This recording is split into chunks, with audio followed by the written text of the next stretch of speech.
গাঁয়ের পথে চলেছিলেম অকারণে। বাতাস বহে বিকাল বেলা বেণুবনে। ছায়া তখন আলোর ফাঁকে লতার মতন জড়িয়ে থাকে। একা একা কোকিল ডাকে নিজ মনে।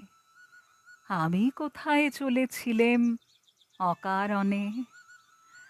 জলের ধারে কুটিরখানি পাতা ঢাকা। দ্বারের পরে নুয়ে পড়ে নিম্ব শাখা। ওই যে শুনি মাঝে মাঝে না জানি কোন নিত্য কাজে কোথায় দুটি কাঁকন বাজে গৃহকোণে। যেতে যেতে এলেম হেথা অকারণে। দিঘির জলে ঝলক ঝলে মানিক হীরা। সর্ষে খেতে উঠছে মেতে মৌমাছিরা। এ পথ গেছে কত গায়ে, কত গাছের ছায়ে ছায়ে, কত মাঠের গায়ে গায়ে, কত বনে। আমি শুধু হেথায় এলেম অকারণে।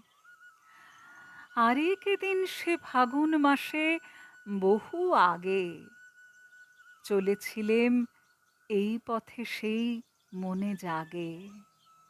আমের বোলের গন্ধে অবশ বাতাস ছিল উদাস অলস। ঘাটের শানে বাজছে কলস ক্ষণে ক্ষণে। সেসব কথা ভাবছি বসে অকারণে। দীর্ঘ হয়ে পড়ছে পথে বাঁকা ছায়া। গোষ্ঠ ঘরে ফিরছে ধেনু শ্রান্ত কায়া। গোধূলিতে ক্ষেতের পরে ধূসর আলো ধু ধু করে। বসে আছে খেয়ার তরে পান্থজনে। আবার ধীরে চলছি ফিরে অকারণে।